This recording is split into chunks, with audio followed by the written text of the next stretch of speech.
Okay, so this will be the continuation of last class. In last class, I have started with the anterior triangles of the neck. Okay, if you remember, I have written few points. I don't know whether you have noted those points or not. Accordingly, we are proceeding with the anterior triangle of the neck. Okay, so many things are there which are left in the anterior triangle. We will be discussing that. I will try to finish as much as possible. Now, in the anterior triangle of the neck, in the last class, I have shown you the muscles, mainly the suprahyoid and infrahyoid muscle. Okay, so here you can see the infrahyoid muscles. Okay, now what is the meaning of infrahyoid muscle? Means these are a group of muscles which are situated below the hyoid bone. Okay, four muscles are there, and there is a group of muscles which is situated above the hyoid bone. Okay, now it doesn't mean that only supra and infrahyoid muscles are present in the neck. Other muscles are also there. Now these muscles are having direct connection, or you can say a direct attachment to the hyoid bone. That's why some muscles present above the hyoid bone, some muscles are situated below the hyoid bone. That's why they are called as suprahyoid and infrahyoid muscle. Okay. Now, anyone have you noticed some unique peculiarity about the hyoid bone? Have you noticed any peculiarity of the? I know you have not studied the hyoid bone. Have you noticed any peculiarity of the hyoid bone? See, this is the only bone in our body which don't have any attachment with other bones. It is to remain single. If you take any other bone, it will be having some attachment with other bones. Some joints will be formed. But this is the only bone in our body, okay, and it is not having any connection with other bones. Okay, so that is a unique feature, and it is not forming any joint. This is the only bone, hyoid bone, which is not forming any joint in the body.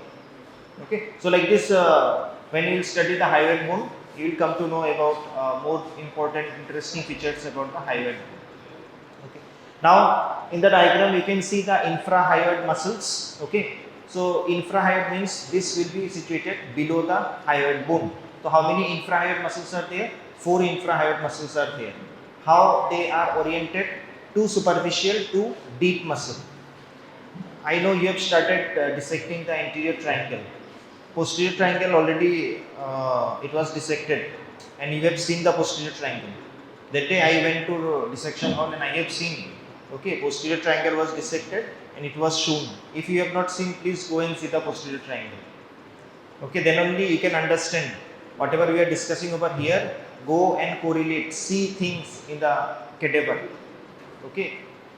Anyway, in the anterior triangle, dissection is started, so you can go and see the muscles, suprahyoid and infrahyoid muscles. Okay. Now, infrahyoid muscle, as I said, 4 muscles are there, 2 superficial and 2 deep. Now, what are the superficial muscles? As you can see, Omohyoid and Sternohyoid. These are the superficial muscle, and deep muscles are the Thyrohyoid and Sternothyroid. These are the 2 deep muscles, and these are the 2 superficial muscles. Now you can see the origin insertion. It is very simple. Okay, when you have studied about the scapula, when you have studied about the scapula, when you have studied about the sternum, at that time these muscles you have studied, you have seen the origin of those muscles. Okay.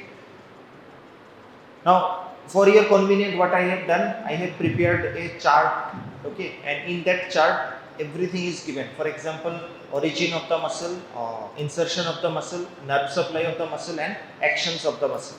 Okay. Now let me show you the chart. I hope you have seen the diagram where 2 superficial muscle and 2 deep muscles are there. Now please see the diagram carefully. Here the deep muscles which are present, okay, the deep muscles which are present, they are attached to the they are attached to a part of the thyroid cartilage. Okay, see, this is the thyroid cartilage. I hope you can see. This is the thyroid cartilage. This is hyoid bone, and this is the thyroid cartilage. Okay, so these 2 deep muscles, both they are connected to the thyroid cartilage. Okay, now this is having an important significance in the action of this infrahyoid muscle. Now this is the chart of the infrahyoid muscle. Now in this, first of all, you can see list of all the muscles. So total 4 muscles are there. First you can see the sternohyoid muscle. Okay. Now what will be the origin of the sternohyoid muscle? It will be the proximal surface of the manubrium sterni and adjoining part of the clavicle, and distal attachment will be the medial part of the lower border of hyoid bone. Okay. So below it is attached to the posterior surface of the manubrium, and superiorly it is attached to the medial part of the lower border of hyoid bone. Okay. First, let's discuss about the origin, insertion, and then I am coming into the actions. Next, if you see the sternothyroid, okay, so the name suggests sternothyroid means it will be arising from sternum. Which part of the sternum? Posterior surface of the manubrium and adjoining part of the first costal cartilage. Where it is inserted in the oblique line that is present in the thyroid cartilage. Okay, oblique line on the lamina of the thyroid cartilage.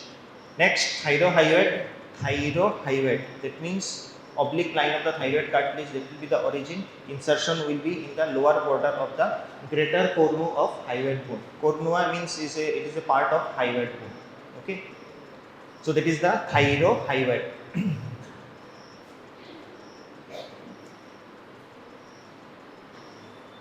Okay, next, omohyoid. Now omohyoid, already we have discussed that two bellies are there of the omohyoid. Okay, superior belly and inferior belly, and both the bellies will join in intermediate tendon. Okay, if you remember this diagram, can you see the omohyoid muscle?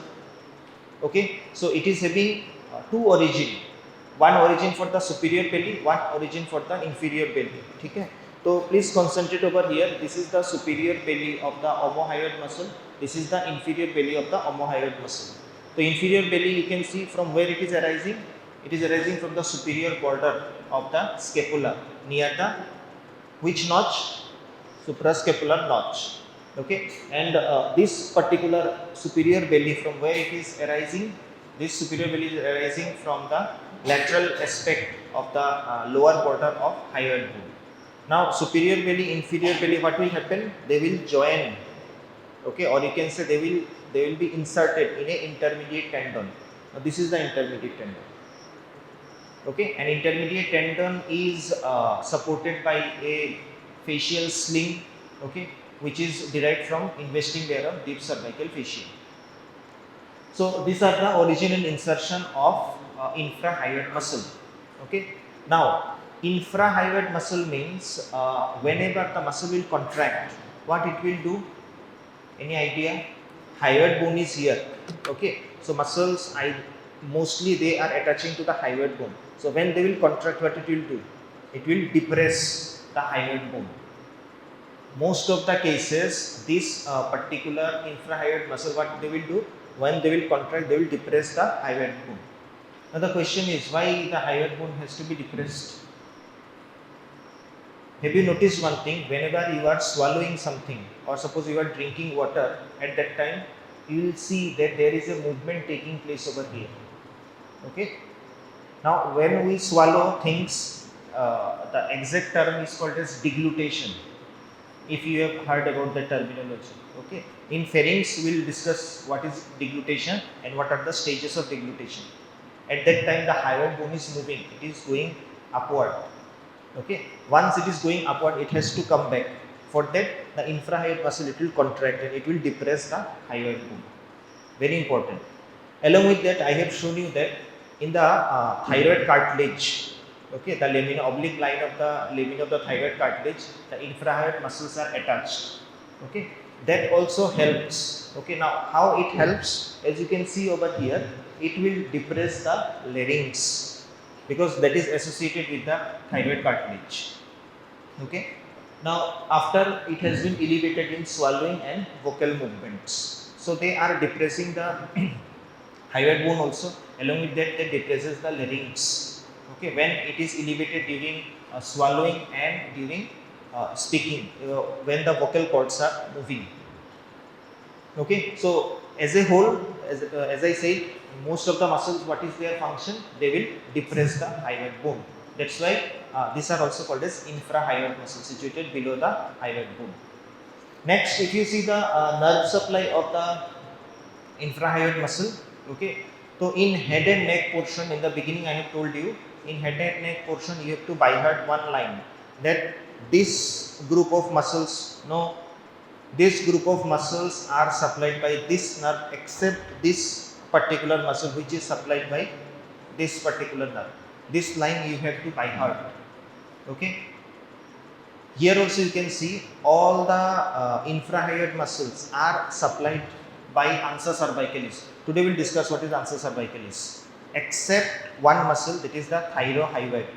Okay. So how many muscles are there in infrahyoid group? 4 muscles are there. Among them 3 muscles are supplied by Ansa cervicalis except one, which is that is the Thyrohyoid muscle. Now that Thyrohyoid muscle is supplied by C1 through hypoglossal nerve. Okay. So like this, from now onwards, everywhere you will see such kind of statements will be there. Okay. Next group are suprahyoid muscle. So what is the meaning of suprahyoid? Above the hyoid bone. Okay. So those are the muscles which are situated above the hyoid bone. Okay. Again, how many muscles are there in the suprahyoid group? 4 muscles are there. Okay, infrahyoid also 4, suprahyoid also 4. So total how many muscles? 8 muscles are there. Okay. Now, in case of suprahyoid muscle, I hope you can see the diagram. Okay. Do you remember this muscle? Anyone? Digastric muscle. We have discussed in the last class about the digastric triangle. I have shown you the origin insertion of the digastric muscle also. Okay. So here you can see all the muscles. Okay. Wherever it is arising, they will come and they will insert into the upper aspect, or you can say superior aspect of the hyoid bone, which is shown over here. Can you see the hyoid bone? See, this is the hyoid bone. All the muscles are coming from various parts and they are attaching on the superior aspect of the hyoid bone. Okay. So what are those muscles? First you can see digastric muscle. So how many bellies are there in the digastric muscle? 2 bellies are there. Here not superior inferior, here it is anterior and posterior belly. Okay. So see, this is the anterior belly of digastric muscle, this is the posterior belly of digastric muscle. Same digastric muscle, so anterior belly, posterior belly, they will join where? In an intermediate tendon, and that intermediate tendon is supported by a fascial sling, okay, which is derived from investing layer of deep cervical fascia, and that is anchoring the intermediate tendon in the hyoid bone. Okay, as you can see in the diagram.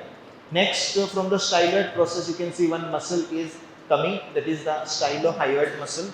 Okay, stylohyoid muscle. Next, from the mandible, 2 muscles are coming, that is the Geniohyoid, okay, and Mylohyoid. These are taking part from the mandible. Okay, so these are the group of suprahyoid muscles. Okay. Now, in the dissection hall, digastric muscle can be seen very easily. Okay. But those muscles, it's very difficult to see. If you dissect properly, carefully, then you can see the suprahyoid muscles. Okay. Though the anterior triangle of the neck, now the dissection is going on. So I will request everyone, make a list of the suprahyoid, infrahyoid muscle. Try to see each and every muscle, from where they are coming, what is the attachment, okay, so that you will understand about the muscles. Now here is the list of suprahyoid muscles. Okay, so first you can see the mylohyoid muscle. Now mylohyoid muscle, what will be the origin? Origin will be the mylohyoid line of the mandible. When you will study mandible, at that time you will come to know about the parts of the mandible. Okay. And the insertion will be on the mylohyoid raphe and the body of the hyoid bone. Geniohyoid, internal mental spine, inferior mental spine of the mandible, and again insertion is on the body of the hyoid bone. Okay. Next, if you see the stylohyoid, from the styloid process, and insertion is on the body of the hyoid bone. Okay. Digastric already we have discussed earlier, 2 separate bellies are there, anterior belly and posterior belly. Anterior belly arising from the digastric fossa of the mandible, and posterior belly arises from the mastoid notch of the temporal bone. Okay. Insertion is in the intermediate tendon. Now, what do you think, what will be the function of the suprahyoid muscle? Infrahyoid muscle, as we have seen, when it will contract, it will depress the hyoid bone. सुप्राहायोइड का function क्या होता है? Opposite to each other. Okay, that means they will try to elevate the hyoid bone. They will try to elevate the larynx also. Okay, so as you can see, mostly the actions, it will elevate the hyoid bone. Okay, pulls the hyoid bone anterior superiorly, elevates and retracts the hyoid. Okay, so these muscles except the digastric, all the muscles will try to elevate the hyoid bone. If you see the digastric muscle, it will work with the infrahyoid muscle, it will depress the mandible against resistance. Now that particular phenomena helps to steady the hyoid bone during swallowing and speaking. So ये जो digastric muscle है, it will work along with the infrahyoid muscle. Okay, as a result, it will make the hyoid bone steady, so that it helps during swallowing, it helps during speaking. Okay, that is the function of the digastric muscle. Okay, so we have discussed about the infrahyoid as well as suprahyoid muscles. Next, another muscle is there, okay, which is the key muscle in the neck region. Which is that muscle? Sternocleidomastoid muscle. In the dissectional, have you seen the sternocleidomastoid muscle? Yes, I hope you have seen, because when you have dissected the posterior triangle of the neck, at that time it is visible. So in the beginning I have told you this is a key muscle to the neck region. How it is placed? It is placed obliquely, okay, and it is dividing the neck into two triangles, anterior triangle and posterior triangle. Okay. Now, though it is a skeletal muscle, so it is also having origin insertion. Have you seen the origin and insertion of the sternocleidomastoid muscle in the cadaver while doing the dissection? If not, please go and see the origin and insertion. Very important muscle. Okay. When we will discuss the applied part, at that time, few points are there related to this particular muscle.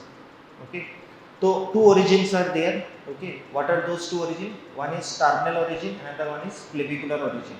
Okay. That means, so when you have studied sternum and clavicle at that time in muscle attachment, I know you have studied about the sternocleidomastoid muscle.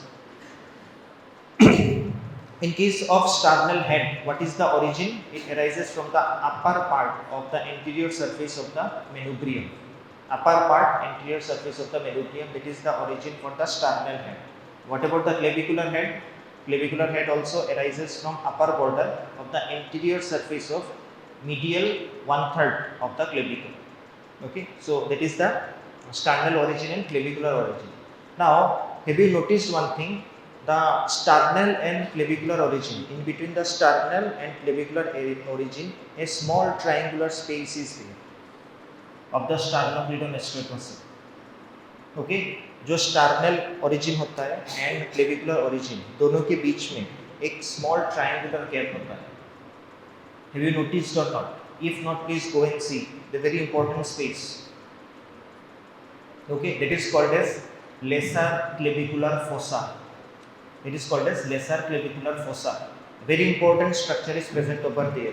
As you can see, behind the triangular gap between two heads, okay, it is called as lesser clavicular fossa. What is present? The termination of internal jugular vein. Termination of internal jugular vein is present over there. Okay, let me show you the diagram. Yeah, can you see the origin?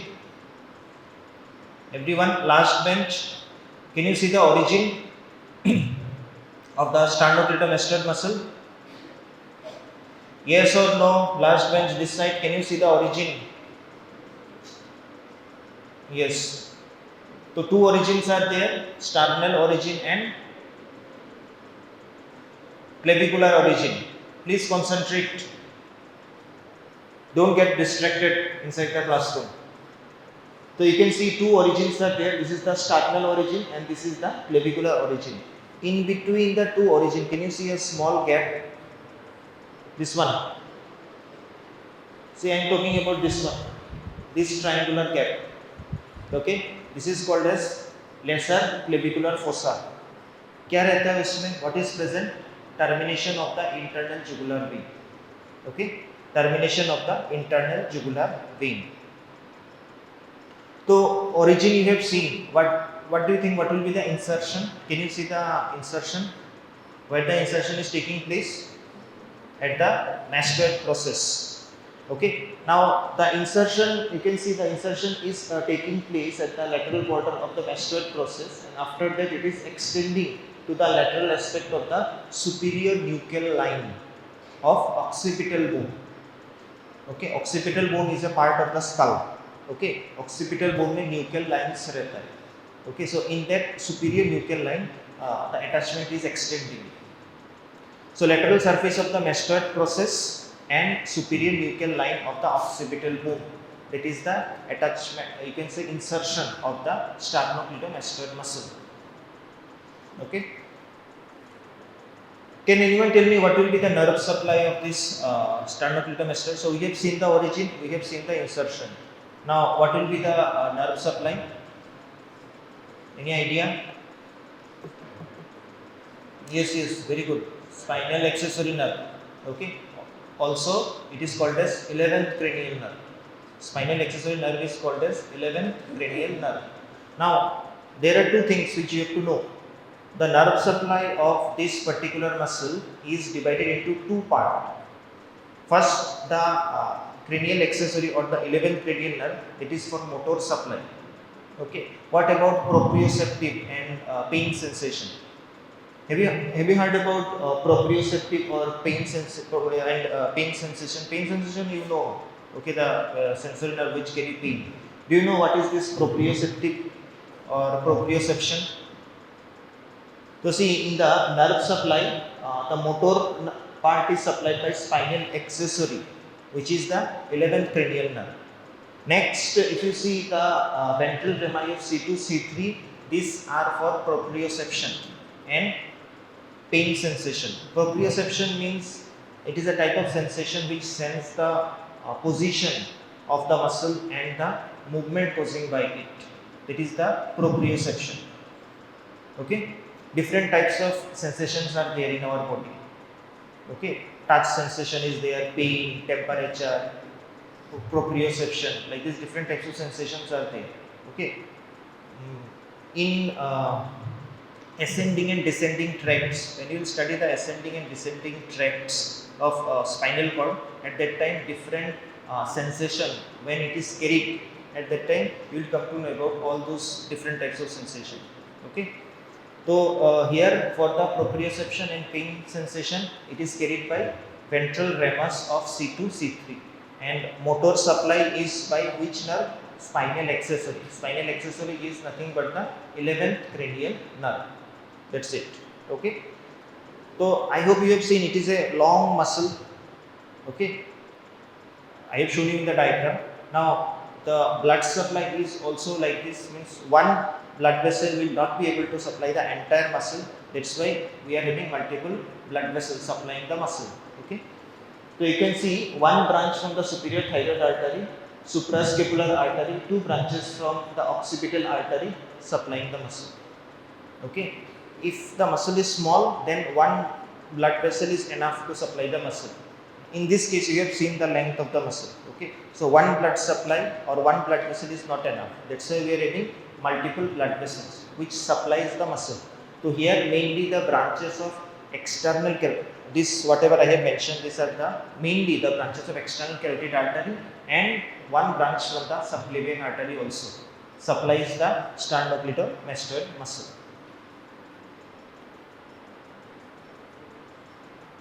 Now comes the most important part, that is the action of the muscle, and I will request everyone to follow and see the actions of this muscle. Okay. Now when the muscle contracts unilaterally, what is the meaning of unilateral? Unilateral का मतलब क्या? What is the meaning of unilateral? One side. Bilateral means, ठीक है. Now if the muscle contracts unilaterally, मान लो कोई भी एक side का muscle contract हो रहा है, then what will be the movement? Okay. As you can see, when it contracts unilaterally from below, it pulls the head towards the same shoulder. Suppose मान लो right side का contract हो रहा है, so it will pull the head towards the right shoulder, and it will rotate the head carrying the face to the opposite side. Okay. मान लो इस side का sternocleidomastoid contract हो रहा है. Okay. So what will be the movement? will be like this. इस side का अगर पुल हो रहा है, first this side will go downwards, this side of the head will go downwards towards the right shoulder, okay, and the opposite side will move towards, okay, will rotate carrying the face towards the opposite shoulder. That is the movement of unilateral contraction of the muscle. Next, bilateral contraction, what will happen means if both the muscle, if it contracts, then what will happen? First it will flex the cervical part. What happens? How we will define the flexion of the cervical part? This is the flexion, this is the extension of the cervical region, okay. So when it contracts bilaterally, what will happen? There will be flexion of the vertebral column and it will extend the head at atlanto-occipital joint, okay, since the posterior fibers of the muscles are situated behind the joint. Now when this movement is taking place, okay, when this movement is taking place, at which particular point of view these movements are taking place. So whenever you are getting up from the bed, suppose you are lying down in supine position, okay, pillow is there. Now when you are lifting your head from the pillow, at that time bilateral contraction is taking place, okay. Next, when you are eating, suppose you are eating like this, so whenever you are eating, at that time bilateral contraction is taking place, okay. So these are some movements when the bilateral contraction of the sternocleidomastoid is taking place, okay.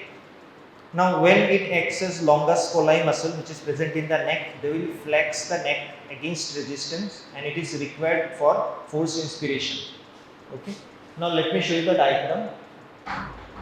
Can you see the diagram? Now here you can see the actions of sternocleidomastoid muscle, okay, when acting alone and when acting together. That means here you can see unilateral contraction, okay. So this side is contracting. If this one side contracts, then what happens? You can see in the diagram. If both the side contracts, then what happens? You can see in the diagram. Is it clear about the action of the sternocleidomastoid muscle? Okay. I will request everyone, you just try once, okay, in front of the mirror. Okay, in front of the mirror, try to do the contraction, unilateral contraction, and try to do the bilateral contraction of the sternocleidomastoid muscle. You will understand the function. Now, though the muscle is very important, that's why there are some important relations associated with the sternocleidomastoid muscle. Now, what are those important relations?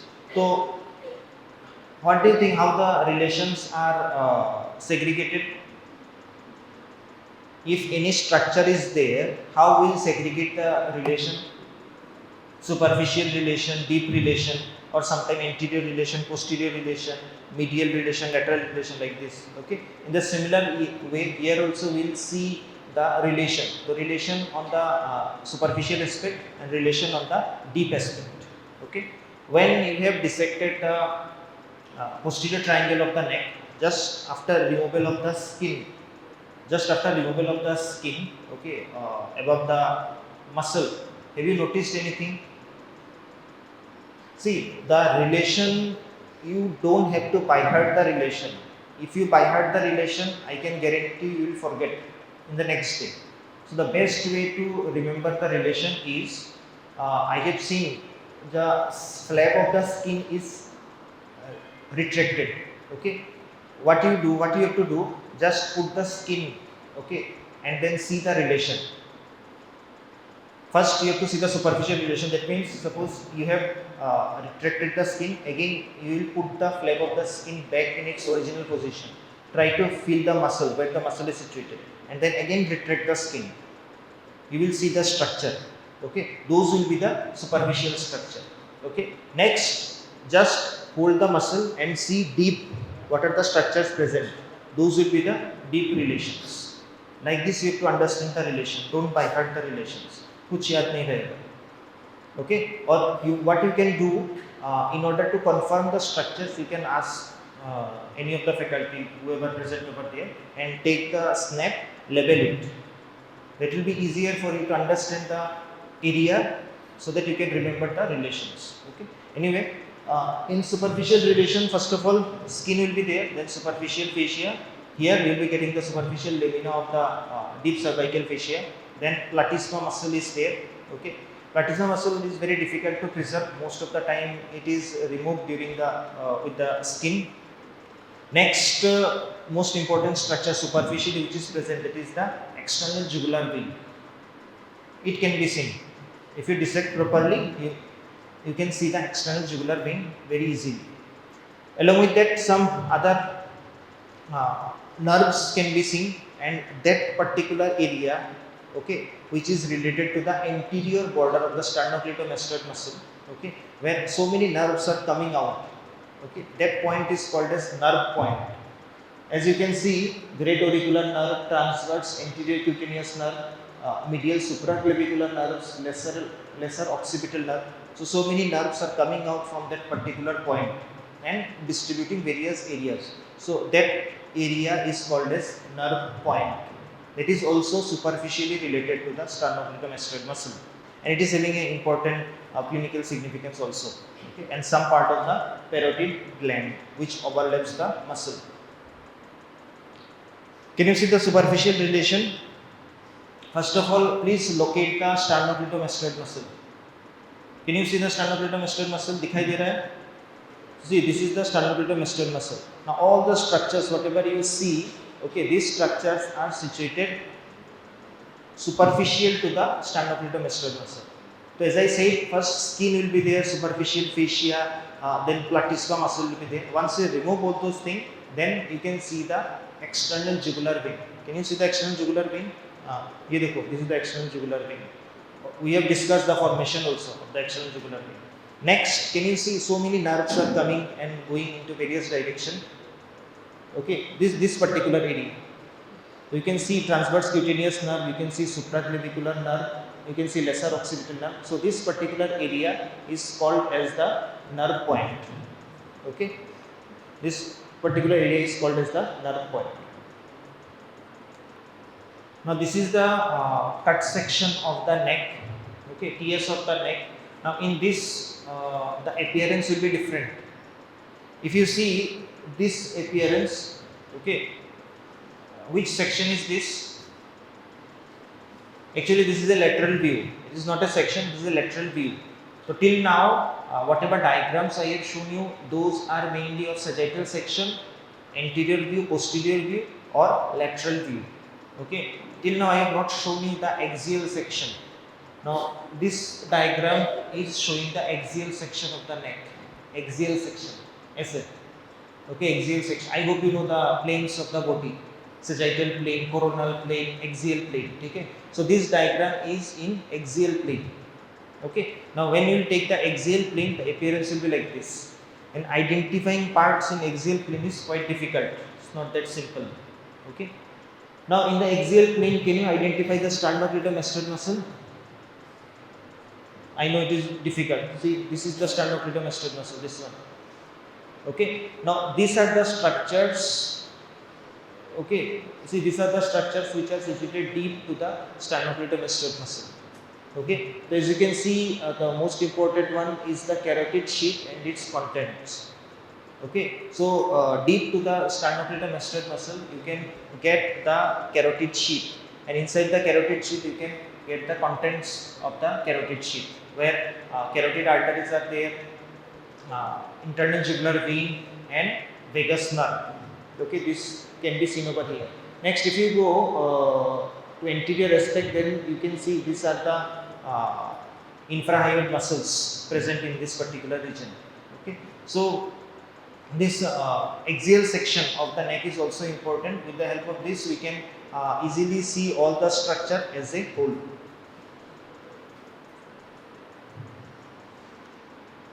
Now, deep relation. So, what are the bones and joints present? Above, we are getting the mastoid process, though it is attaching, so it covers the mastoid process. Below, it is covering the sternoclavicular joint. Okay, so these are the structures situated deep to the sternocleidomastoid muscle.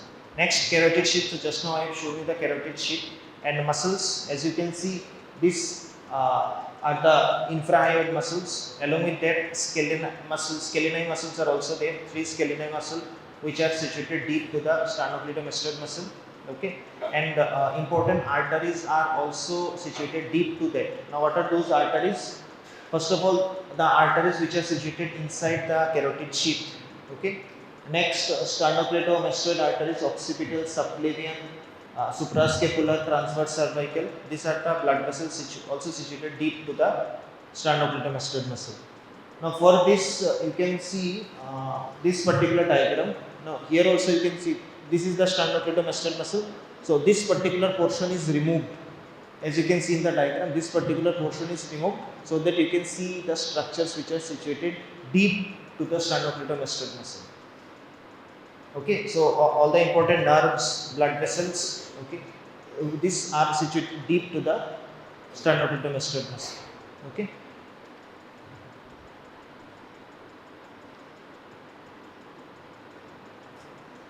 Next, here you can see a beautiful diagram, very easy drawable diagram. Okay. Now this diagram is showing the deep structures. Okay, deep relation of sternocleidomastoid muscle. Now, can you see the sternocleidomastoid? So this is the sternocleidomastoid muscle. So all these structures, these are situated deep to it. Okay. So this is an easy diagram, easy to understand. So I will request everyone, whenever you are preparing your notes, please use this diagram. Okay. Now, in the posterior triangle of the neck, can you tell me another muscle is there? In the posterior triangle, yes, trapezius muscle is there. Okay. So I am not discussing about the trapezius muscle. I know you have studied during the upper limb chapter. Okay. For that, what I have done, I have added a chart. And you can see the chart. So in this chart, sternocleidomastoid already we have discussed in detail. The trapezius muscle and the platysma muscle is given. So I will request everyone to study the trapezius muscle from your own. Okay, that means what is the origin, insertion, nerve supply, action, everything about the trapezius muscle. Okay, and very nicely it is given over here. That also point wise. Okay, so please read it by yourself. Everything cannot be explained inside the classroom. Something you have to study from your own. Now, if you remember the important points which I mentioned over here that day in the board, whiteboard. After the muscles, I have written that we will be discussing about the great vessels of the neck. Okay, great vessels of the neck. So, what do you think? What will be the great vessels of the neck? Any idea? जो neck होता है उसमें कौन सा vessels रहेगा? Apply common sense. Yes. Then yes. So see, first of all, you have to segregate it. Okay, that means you have to segregate the arteries, you have to segregate the veins. जो neck है उसमें arteries भी रहता है, veins भी रहता है. Okay, so when you are mentioning about the great vessels of the neck, you have to segregate it. First we'll see the important veins, superficial as well as deep veins of the neck, and then the arteries. Okay.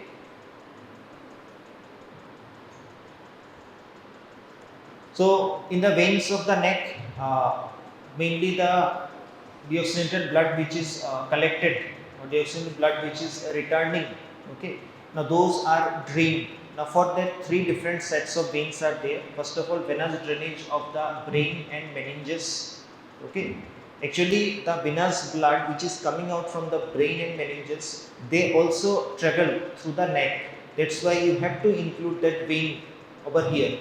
Next, venous drainage of the scalp and face. Okay, scalp and face, the venous drainage, and the venous drainage of the neck. So these are the set of veins which are present in the neck region, and they also comes under the great vessels of the neck. Okay. Now, if you see superficially in the neck, 2 veins are there. What are these 2 veins? External jugular vein and anterior jugular vein. Okay, these are the 2 superficial veins present in the neck.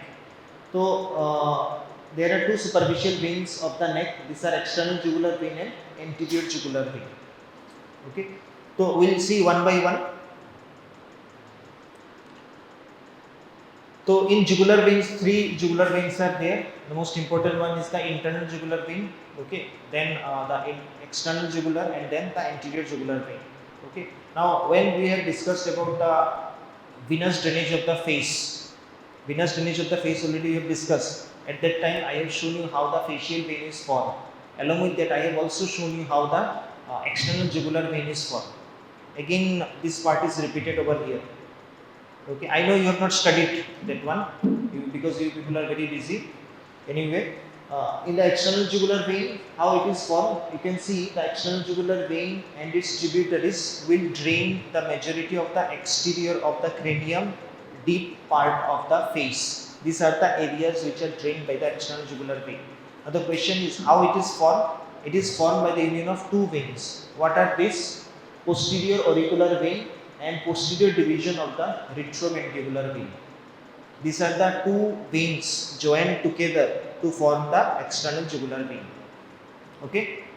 Now the posterior auricular vein drains the scalp, superior part of the scalp and posterior part of the outer ear. And retromandibular vein, it is having two divisions, anterior and posterior. Okay. And how it is formed? It is formed by the union of maxillary vein and superficial temporal vein, which are draining the face in the temporal region. Now, when these two veins joins together, okay, immediately posterior to the angle of the mandible. So these two veins, they will join. Where they will join? Posterior to the angle of the mandible. So this is the angle of the mandible. So posterior to the angle of the mandible, these two veins will join together. Okay. To form the external jugular vein. Now, once the external jugular vein is formed, okay, posterior to the angle of the mandible, where it will go? It will descend in the neck within the superficial fascia, that also superficial to the sternocleidomastoid muscle, okay, crossing it in oblique fashion in the posterior to inferior direction. Now, here you can see the diagram. Can you see the external jugular vein? See, this is the external jugular vein. Okay. Now, how it is formed? So here you can see which vein is this. This is the retromandibular vein. Retromandibular vein is formed by the superficial temporal vein and the maxillary vein. They will join together to form the retromandibular vein. Now, this formation is taking place within the parotid gland. Okay. Once it crosses the apex of the parotid gland, it divides into two divisions. Here you can see this is the anterior division, this is the posterior division of the retromandibular vein. Okay. Now this posterior division of the retromandibular vein will join by the posterior auricular vein. Okay. Posterior to the angle of the mandible. And then which vein is formed? You can see this is the external jugular vein is formed. Now once the external jugular vein is formed, it is descending, it is present in the superficial fascia, superficial to the sternocleidomastoid muscle. Okay. So you can see this is the sternocleidomastoid muscle, superficial to it, it is descending. Okay. Now at the root of the neck, okay, at the root of the neck, just underneath the clavicle, it terminates by draining into the subclavian vein. Okay, at the root of the neck, underneath the clavicle, okay, underneath the clavicle, you can see it is terminating into subclavian vein. Okay, so this is a very easy and simple diagram. Okay, this diagram will help you to understand the formation of the external jugular vein. Okay. Now there are various tributaries of the external jugular vein. As you can see, the tributaries, these are the tributaries of the external jugular vein. So posterior auricular vein, retromandibular vein, oblique jugular vein, transverse cervical vein, anterior jugular vein, suprascapular vein. These are the veins, okay, which are draining into the external jugular vein. Okay, so here you can see the list of the tributaries of the external jugular vein. Okay, next is the anterior jugular vein. Okay, so as I said, three jugular veins are there. First we have seen the external one, now the anterior one. Now the anterior jugular vein is mainly draining the blood from the neck region. Okay, so what do you think, what will be the origin of the anterior jugular vein? It begins below the chin. So this is the chin, it begins below the chin in the submental region by union of small unnamed veins. So many small unnamed veins will join together, okay, on the either side of the chin, to form the anterior jugular vein. Okay. Now it descends in the superficial fascia. So it is descending in the superficial fascia 1 centimeter lateral to the midline of the neck. Okay, that means in both the side the anterior jugular veins are present, right side also, left side also. Now at about 2.5 centimeter above the suprasternal notch, it will pierce the investing layer of deep cervical fascia and then it will enter the suprasternal space. Okay. Now in the suprasternal space, it passes deep to the sternocleidomastoid muscle and terminates in the external jugular vein. Now when it terminates, it will take a sharp lateral curve and then it will terminate in the external jugular vein. Okay. Now both the anterior jugular vein on the right side and the left side, they are connected by a jugular venous arch. Okay. Now the tributaries are laryngeal, small thyroid, inferior thyroid veins. These are some tributaries of the anterior jugular vein. Okay. Now here you can see the anterior jugular. Can you see the anterior jugular vein? See, this is the anterior jugular vein. This is the anterior jugular vein. Okay. As I said, anterior jugular vein, where it will start? It starts over here in the submental region. Okay, below the chin. So few unnamed small veins will join together. Okay, at the submental region to form the anterior jugular vein. Now this anterior jugular vein is, after formation, it descends 1 centimeter lateral to the midline of the neck.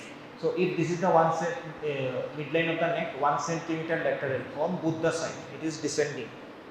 Okay, once it descending, ultimately it will reach the suprasternal notch. Okay, once it reaches the suprasternal notch, it will go deep to the sternocleidomastoid muscle and then it will take a lateral turn. Once it taking the lateral turn, it will terminate in the external jugular vein, as you can see in the diagram. See, it is taking a lateral turn and then it is terminating into the external jugular vein. Now both the anterior jugular vein, right side and left side, they are connected by a jugular venous arch. As you can see, these are connected, okay, by jugular venous arch. Okay, so external jugular vein is done, anterior jugular vein is done. Which is the next one? Internal jugular vein, very important. Okay. So what do you think? Internal jugular vein, it will drain the blood from which part? From the brain, meninges and brain. Okay, the blood from the meninges and brain, deoxygenated blood, is drained by internal jugular vein. Very important. So internal jugular vein, where it begins in the cranial cavity as a continuation of the sigmoid sinus. So in the previous class also I told you that the venous drainage of the brain, you will see that numerous dural venous sinuses are there. Okay, among them one important sinus is the sigmoid sinus. So that sigmoid sinus continues as the internal jugular vein. Okay, so the sigmoid sinus is present inside the cranial cavity. Okay, now from there, once it comes out, it will come out through jugular foramen, and that jugular foramen is present at the base of the skull. When you study the base of the skull, at that time you will come to know the jugular foramen. Okay. Now once it is coming out, okay, at the beginning and at the termination, two dilatations are there in the course of the jugular vein. Those are called as superior bulb and inferior bulb of the internal jugular vein. Okay. So here you can see the initial part of the internal jugular vein, a dilatation is there known as superior bulb. Okay.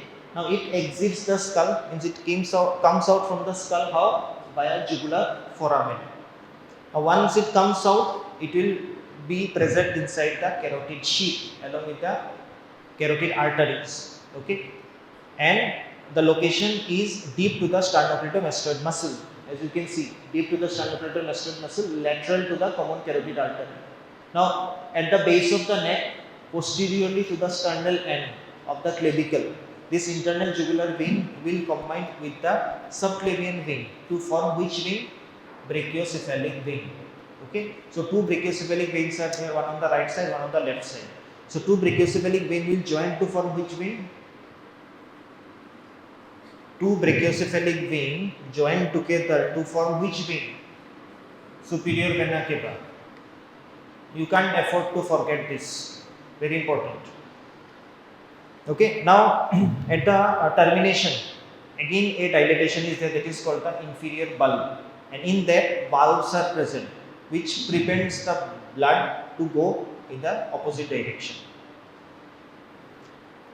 Now during the descent in the neck, various tributaries are there, for example facial, lingual, occipital, superior, medial, thyroid. Okay, these are the various tributaries which are draining into the internal jugular vein. Now here you can see the formation of internal jugular vein, right? Can you see the sigmoid sinus? As you can see, these are the different sinuses which are present inside the cranial cavity. Okay. Now these are the sigmoid sinus. Why it is called sigmoid sinus? S shaped. Okay, sigmoid sinus means S shaped. तो जो sigmoid sinus है उसका continuation है internal jugular vein.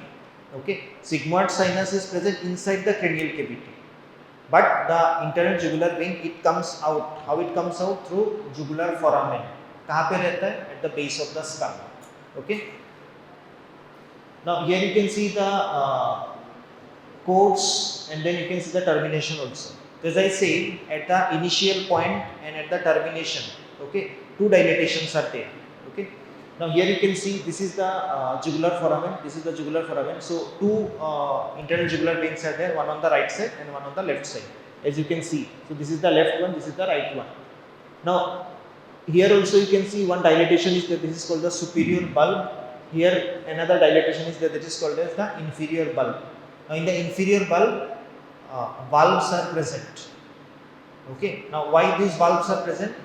Regurgitation or backflow of the blood is prevented. That's why valves are present over here in this particular part, as you can see in the diagram.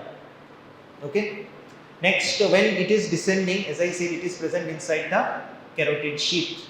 Okay, it is present inside the carotid sheath, lateral to the carotid artery. Now in the neck, when it is descending, see, so many tributaries are coming and draining into the internal jugular vein. Okay.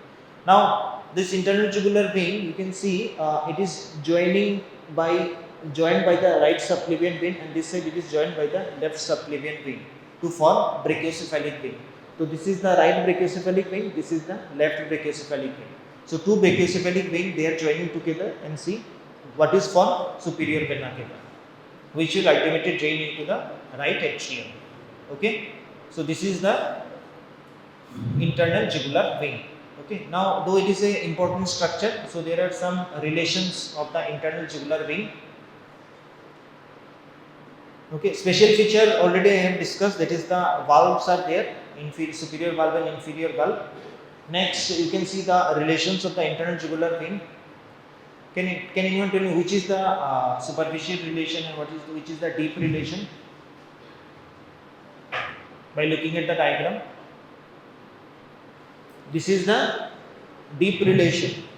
Okay, this is the superficial relation. Here you can see internal jugular vein, this part is removed so that you can see the structures which are situated behind the internal jugular vein.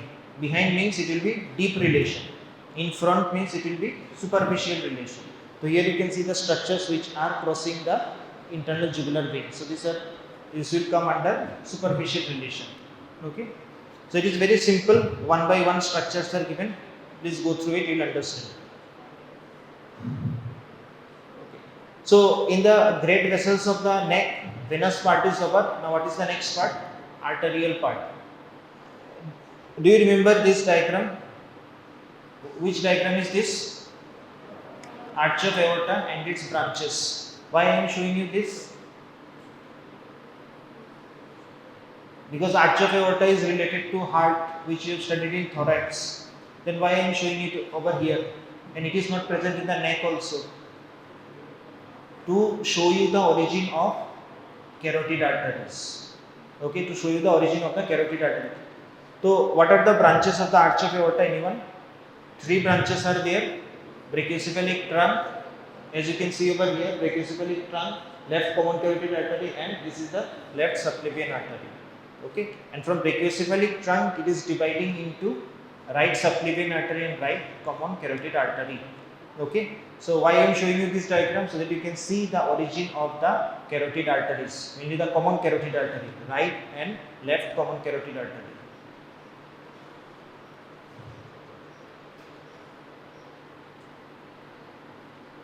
Okay, so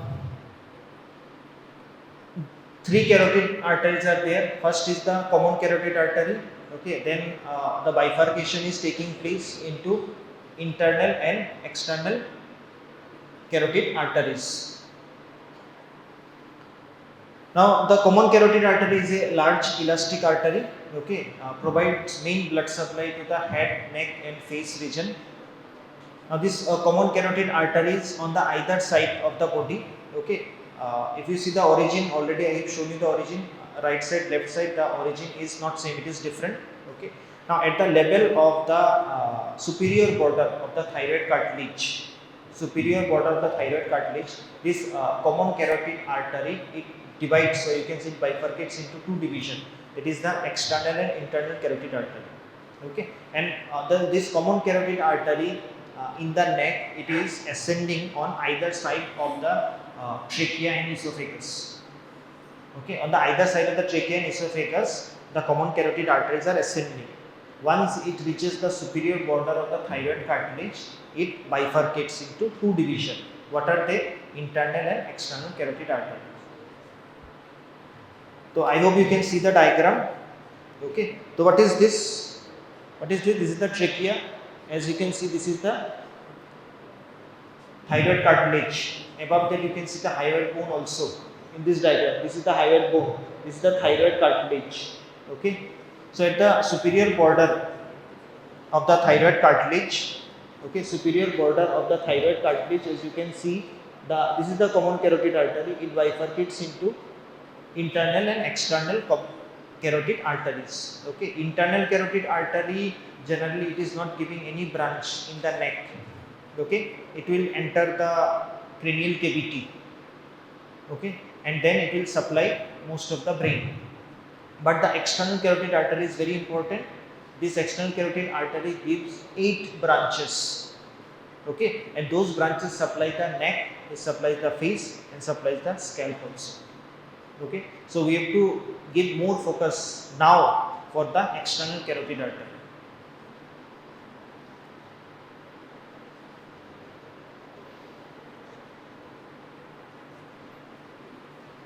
Okay, so the external carotid artery arises at the level of intervertebral disc of C3 and C4. That is the level of origin for the external carotid artery. Okay. Now, after origin, the external carotid artery passes anteriorly, superiorly, then posteriorly to the neck of the mandible. Okay. Now, in the carotid triangle, if you see the external carotid artery, it is situated medial to the internal jugular vein. Inside the carotid sheath, external carotid artery is there, or you can say common carotid artery is there, and then the internal jugular vein is there. So, jugular vein is situated laterally, the common carotid artery is situated medially. Okay.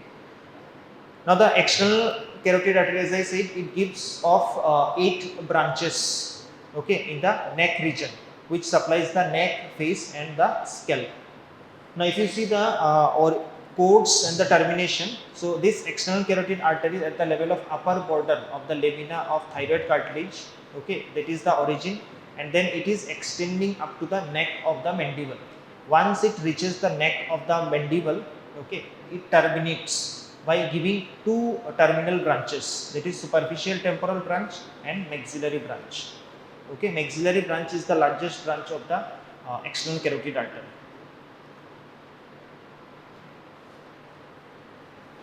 Now let me show you the diagram first. Yeah. So here you can see the diagram. Now this is the internal carotid artery, and you can see this is the external carotid artery. Okay. Now this external carotid artery, here you can see the branches. Okay, and here you can see the terminal branches. So superficial temporal artery and maxillary artery at the level of the neck of the mandible. Okay, it is giving 2 branches and it terminates. Now if you see the branches They are divided into anterior division, posterior division and medial division. In anterior division you can see the superior thyroid artery, lingual artery and facial artery. Posterior division, posterior auricular and occipital artery. And medially only one branch, that is the ascending pharyngeal branch. Okay, so these are the branches of the external carotid artery. Okay, so time is almost up. Few things are left, for example, carotid sinus, carotid body, carotid sheath and Ansa cervicalis, that we'll discuss in the next class.